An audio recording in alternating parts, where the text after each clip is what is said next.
శ్రీరాఘవం దశరథాత్మజమప్రమేయం జనకస్య కులే జాత దేవమాయేవ నిర్మిత సర్వలక్షణ సంపన్న నారీణాముత్తమా వధూః.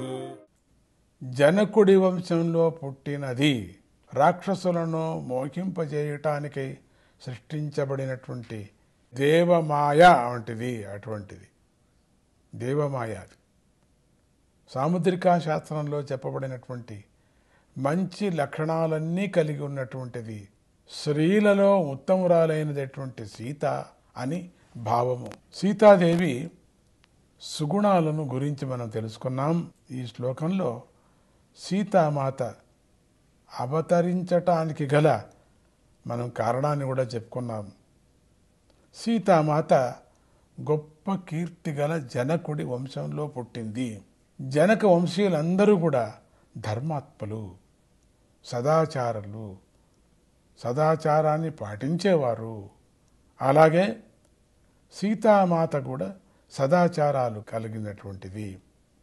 ఆమె నాగలి చాలు నుంచి పుట్టినటువంటిది. నాగలి చాలు. ఆమె అయోనిజ. పూర్వం క్షీరసాగర మథనంలో పుట్టినటువంటి అమృతం కోసం దేవదానవులు యుద్ధం చేసుకున్నారు కదా. అప్పుడు దుష్టులు దుర్మార్గులైనటువంటి రాక్షసులను మోహింపజేయాలనుకొని విష్ణుమూర్తి మాయను ప్రసరించాడు. విష్ణుమాయతో మోహిని రూపాన్ని ధరించి రాక్షసులంతా పడగొట్టాడు. అలాగే సుందోపసుందులను కూడా పడగొట్టడానికి దేవతలు ఆ మాయతో తిలోత్తమను సృష్టించి వారిని నశింపజేశారు అని చెప్తున్నారు. మాయ అనేటువంటిది శ్రీహరి యొక్క ఆశ్చర్యకరమైనటువంటి ఒక శక్తి. ఇది ఎవరు వివరించడానికి వీల్లేదు, తెలుసుకోవటానికి వీల్లేదు, చూడలేరు. అంతులేని సౌందర్యమే మాయ అంటారు. మాయ అంటే లక్ష్మీదేవి అని కూడా ఇంకొక అర్థం. శ్రీహరి రాముడిగా జన్మించాడు. ఆ మాయా రూపం లక్ష్మీదేవి సీతాదేవిగా అవతరించిందని తెలుసుకోవాలి. ఉపనిషత్తుల ప్రకారం మాయ అనేది భగవంతుని అచింత్యమైనటువంటి అత్యద్భుతమైనటువంటి శక్తి.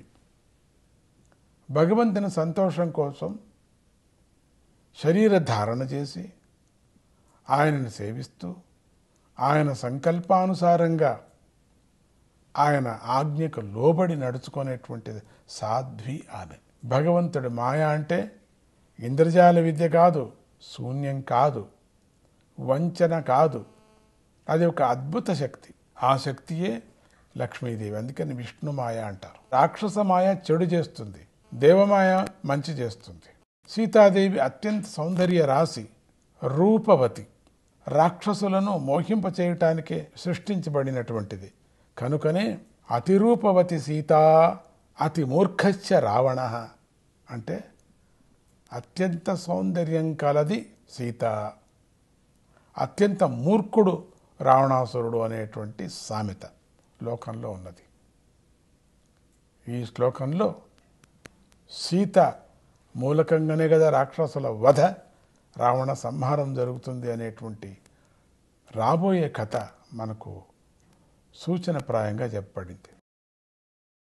ఆ పురుషోత్తముడైనటువంటి శ్రీరాముడికి తగిన లక్షణాలను కూడా సీత కలిగి ఉన్నది. సీతాదేవి అయోనిజ గనుక ఆమె వైకుంఠంలో గల సౌందర్యము సీతగా అవతరించినప్పుడు కూడా కలిగి ఉంది అని చెప్పారు. ఉత్తమ స్త్రీకి ఉండవలసినటువంటి లక్షణాలు అన్నీ కూడా సీతకు ఉన్నాయి. సాముద్రికా శాస్త్ర ప్రకారం సీత సకల శుభ లక్షణాలను కలిగి ఉంది. పురుషులందరికీ కూడా రాముడు ఆదర్శమైతే స్త్రీలందరికీ కూడా సీతాదేవి ఆదర్శురాలై నిలిచింది. కాబట్టి రాముని గుణాలను అలవరుచుకున్నవారు పుణ్యపురుషులు అవుతారు. సీతాదేవి సుగుణాలను అలవరుచుకున్నటువంటి వారు పుణ్య స్త్రీలు అవుతారు. శుభాలను పొంది కీర్తిని గడుస్తారు. ఆ అమ్మవారి రూపమైనటువంటి సీతను కొలుస్తూ ఆనందపడుతూ ఉంటారు. సీతారామాభ్యాం నమః.